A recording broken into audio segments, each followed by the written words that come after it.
अस्सलाम वालेकुम। आज हम लोग क्वेश्चन नंबर 5 करेंगे। Rauf and company of Lahore consigned to Farooq of Gujarat 60 boxes of tyres at 400 per box. तो रऊफ़ एंड कंपनी में अब हम लोग यहाँ पे देखें, इसमें कंसाइनर कौन है? Rauf and company. कंसाइनी कौन है? फ़ारूक। तो रऊफ़ जो है वो 60 बॉक्सेस, जो कि हर एक बॉक्स की कीमत 400 है, कंसाइन कर रहा है फ़ारूक को। यानी कि कंसाइनी कौन है? फ़ारूक है। The consignor paid carriage insurance 2000। Consignor यहाँ पे जो एक्सपेंस पे कर रहा है वो 2000 है, ये डायरेक्ट एक्सपेंस होंगे। Farooq send 10,000 at advance payment. Farooq कौन है? कंसाइनी। ये 10,000 एज एडवांस पेमेंट कर रहा है।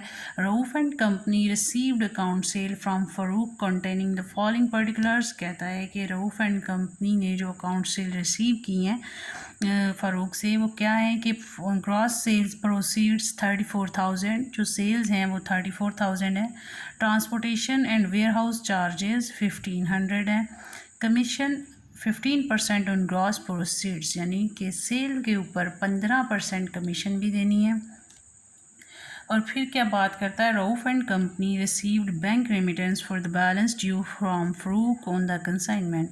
यानी कि जो रऊफ़ है वो रिमेनिंग बैलेंस बैंक के थ्रू रिसीव करेगा फ़ारूक से। और इसमें pass the journal entries and the necessary ledgers account in the book of consigner and consignee. It's mean कि हमें कंसाइनर की बुक भी बनानी है और कंसाइनी की बुक भी बनानी है। तो हम लोग देखते हैं कि अब इसमें हम लोग कंसाइनर और कंसाइनी की बुक कैसे बनाएंगे। तो इसके लिए मैं इसमें आपको दोनों की इकट्ठी एंट्रीज़ बताऊंगी कि इसकी बुक में, कंसाइनर की बुक में क्या अफेक्ट होगा और कंसाइनी की बुक में इसका क्या अफेक्ट होगा। जी, तो एक बुक हम कंसाइनर की बनाएंगे। कंसाइनर कौन है? Rauf and company. और एक बुक बनाएंगे कंसाइनी की। फ़ारूक जर्नल जो हमने बनाना है वो कंसाइनी का बनाना है, क्योंकि हमें रिक्वायरमेंट में है कि हम कंसाइनर का अकाउंट भी बनाएंगे और कंसाइनी का भी बनाएंगे, और इनकी बुक्स भी हमने मेंटेन करनी है। तो सबसे पहले हमारे पास बात हुई थी कि कंसाइनर ने गुड्स कंसाइन किए हैं कंसाइनी को, तो कंसाइंड की एंट्री कंसाइनी के पास नहीं होती है। कंसाइनर उसकी एंट्री करता है। कंसाइनर अपने पास रिकॉर्ड करेगा कंसाइनमेंट अकाउंट डेबिट और goods Saint on consignment account credit. हमारे पास इसके टोटल यूनिट 60 थे और पर यूनिट कास्ट 400 थी इसकी टाइज की। तो 60 मल्टीप्लाई बाय 400 किया तो 24,000 हमारे पास आ गया। इधर तो अफेक्ट होगा, लेकिन कंसाइनी की बुक में इसका कोई अफेक्ट नहीं होगा। फिर हमारे पास सेकंड चीज़ आई थी कि कंसाइनर ने डायरेक्ट एक्सपेंस पे किए हैं। क्वेश्चन में हमारे पास जो उसने सेकंड चीज़ बताई है कि कंसाइनर ने 2000 डायरेक्ट एक्सपेंसेस पे किए हैं, तो इसका भी रिकॉर्ड हम जस्ट कंसाइनर की बुक में रखेंगे, क्योंकि ये कंसाइनर ने स्टॉक को सेंड करने से पहले खुद ही पे कर दिए। इसका कंसाइनी के साथ कोई ताल्लुक नहीं है, तो ये सिर्फ़ और सिर्फ कंसाइनर की बुक में आएगा। और हम इधर लिखेंगे कंसाइनमेंट अकाउंट डेबिट, क्योंकि कंसाइनमेंट की वजह से इसके एक्सपेंस क्रिएट हो रहे हैं। तो कंसाइनमेंट अकाउंट डेबिट और कैश अकाउंट क्रेडिट कर देगा, क्योंकि खुद ही पेमेंट कर रहा है। और हम नरेशन लिखेंगे being carriage and insurance paid. फिर हमारे पास हम लोग देखें कि थर्ड चीज़ आती है Farooq send 10,000 as a advance payment.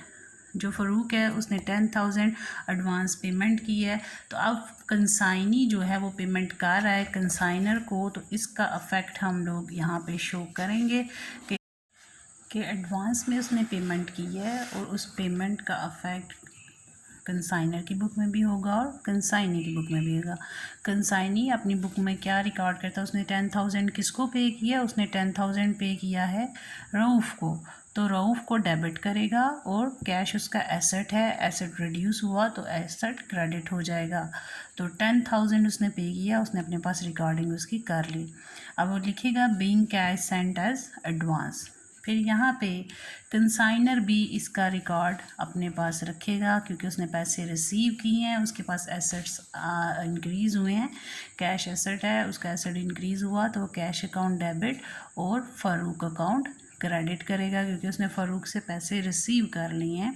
तो उसका एसेट इंक्रीज़ हुआ और फ़ारूक क्रेडिट हो गया। फ़ारूक ने अभी तक चीज़ें सेल नहीं की हैं, इसलिए फ़ारूक को क्रेडिट किया 10,000 के साथ। Being advance cash received. फिर हमारे पास हमने देखा क्वेश्चन में इसके बाद क्या बात होती है, उसके बाद वो कहते हैं कि gross sale proceeds. Gross sale proceed की बात हुई है कि उसने जो सारी चीज़ें हैं वो सेल कर दी हैं।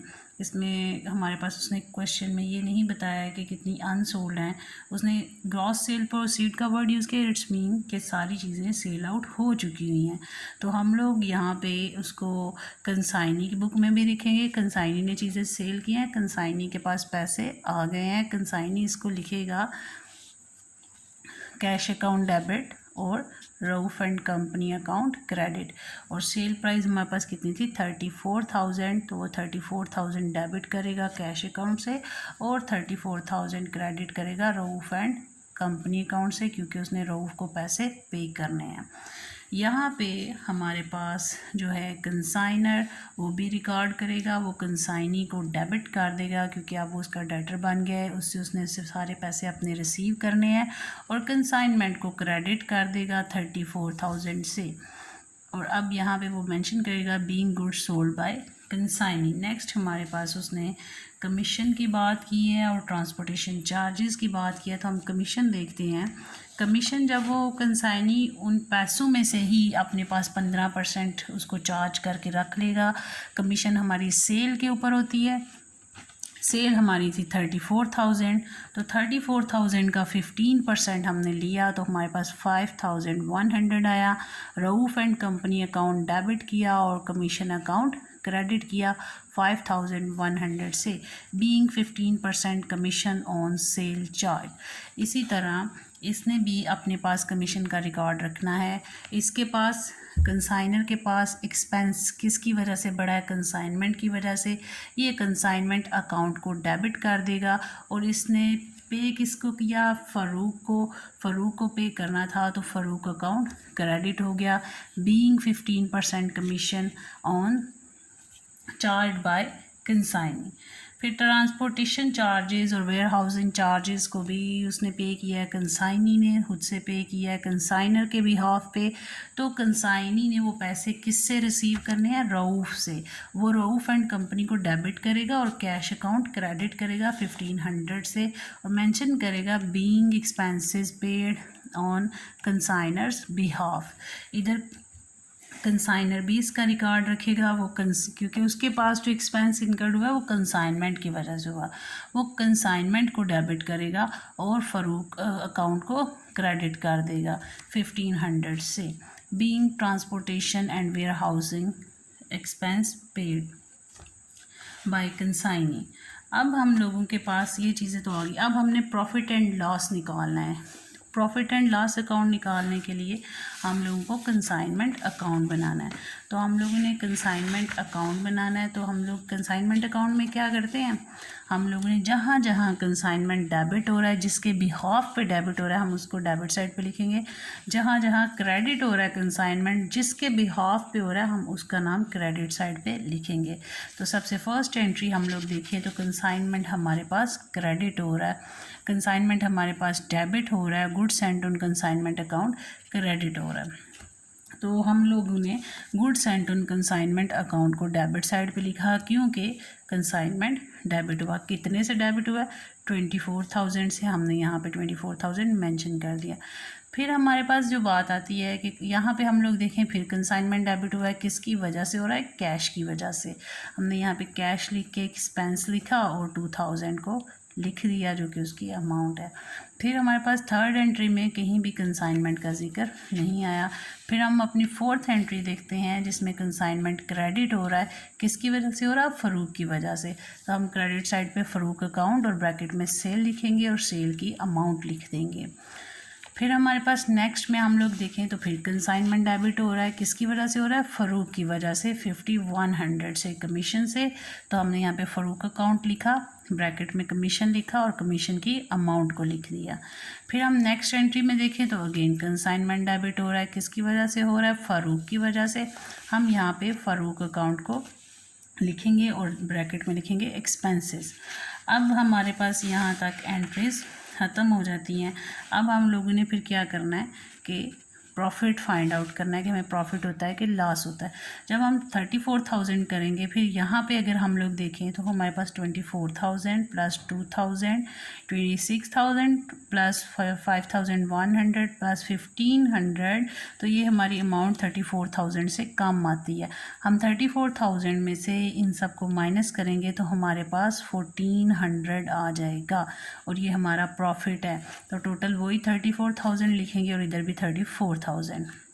उसने हमें कहा था कि इनके अकाउंट भी बनाने हैं, आपने दोनों की बुक्स बना के इनमें जितने भी लेजर्स बनते हैं उनको आपने क्रिएट करना है। तो यहाँ पे हमारे पास अब हम इसकी प्रॉफिट की एंट्री कर देंगे। Consignment account debit, journal profit and loss account credit 1,400 से। अब जो है फ़ारूक अकाउंट बनाना है, तो फर्स्ट एंट्री में देखेंगे फ़ारूक हमारे पास कहीं भी नहीं है, सेकंड में भी नहीं है, थर्ड में क्रेडिट हो रहा है 10,000 किसके बिहाफ पे, कैश के। तो हम इसकी क्रेडिट साइड पे कैश अकाउंट, दरम्यान में एडवांस्ड लिखा है कि जो पेमेंट की है 10,000 उसको लिख दिया। फिर हमारे पास अगर हम लोग देखें हमारे पास फ़ारूक डेबिट हो रहा है कंसाइनमेंट की वजह से, कितने से, 34,000 से। तो इसकी डेबिट साइड पे कंसाइनमेंट को लिखा 34,000 से।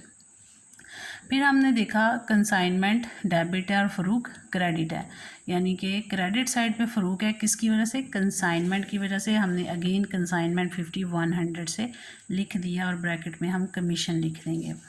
अब हमारे पास फ़ारूक एक्सपेंसेस की वजह से हुआ, तो हम कंसाइनमेंट डेबिट और एक्सपेंसेस ब्रैकेट में लिख के 1,500 लिख दिया। अब हमारे पास नेक्स्ट जो है वो प्रॉफिट एंड लॉस की एंट्री है। इसमें हमारे पास फ़ारूक का जिक्र नहीं है, सिर्फ हमारे पास इन जिन एंट्रीज़ में ज़िक्र था वो ये एक हमारी एडवांस पेमेंट वाली थी जिसमें ये क्रेडिट हुआ, हमने क्रेडिट साइड पे लिखा।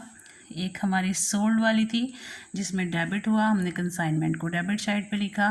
फिर हमारी कमीशन वाली थी और एक्सपेंस वाली थी, उसको भी हमने रिकॉर्ड कर दिया। फिर हमारे पास प्रॉफिट किया, इसमें फ़ारूक का जिक्र नहीं आता है। तो हमने 34,000 में से 10,000, 1,500 और 5,100 माइनस किया, तो हमारे पास बैलेंस आता है 17,400। यानी ये वो अमाउंट है जो कंसाइनी कंसाइनर को सेंड करेगा, थ्रू बैंक करेगा, क्योंकि हमारे क्वेश्चन में उसने ये बात क्लियर की थी कि जो है Rauf and company received bank remittance for the balance due from Farooq. तो वो बैंक के थ्रू पेमेंट हो रही है 17,400, इसलिए हमने बैंक को लिखा है बैलेंस फिगर और इसकी हम एंट्री करेंगे बैंक अकाउंट डेबिट और फ़ारूक अकाउंट क्रेडिट 17,400 से, being amount received from Farooq.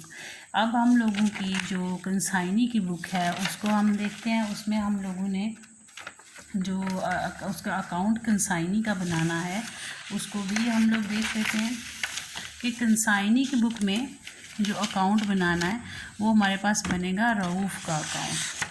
तो रऊफ़ का अकाउंट हमारे पास बनता है उसमें, क्योंकि उसका ज़िक्र ही उसमें हुआ है। फ़ारूक की बुक में रऊफ़ का ज़िक्र है, यानी कंसाइनर का है। तो कंसाइनर का जो अकाउंट बनेगा वो कंसाइनी की बुक से बनेगा। यहाँ पे रऊफ़ एंड कंपनी डेबिट हुआ, हमने कैश के बिहाफ पे हमने कैश साइड पे 10,000 लिख दिया। फिर हमारे पास रऊफ़ एंड कंपनी क्रेडिट हुआ है, कैश के बिहाफ पे हमने कैश और ब्रैकेट में सेल लिख दिया 34,000 से। फिर थर्ड एंट्री में अगर हम लोग देखें रऊफ़ अगेन डेबिट हुआ है कमीशन की वजह से, हमने कमीशन अकाउंट लिखा है 5,100 से। फिर हमारे पास यहाँ पे हम देखें तो रऊफ़ डेबिट हुआ है कैश की वजह से, तो कैश लिखा है, एक्सपेंस लिखे हैं और 1,500 उसकी अमाउंट लिखी है। तो अब हमारे पास उसका जो बैलेंस पे करना है वो थ्रू बैंक करना है। तो 34,000 में से 10,000, 1,500, 5,100 माइनस हुआ, तो ये वाली अमाउंट आई 17,400। ये किसको हमने पे करनी है, रऊफ़ एंड कंपनी को। तो इसकी हम यहाँ पे रिकॉर्डिंग कर लेंगे कि Rauf and company account debit, bank account credit 17,400 से। तो बीइंग रेमिटेंस पे टू कंसाइनर। इसके साथ हमारा ये क्वेश्चन कंप्लीट होता है। अगर स्टिल आपको इसमें कोई प्रॉब्लम हो तो आप लोग कमेंट बॉक्स में मेरे से इसको डिस्कस कर सकते हैं। आज ही इंशाल्लाह हम लोग नेक्स्ट क्वेश्चन की वीडियो अपलोड करेंगे। अल्लाह हाफ़िज़।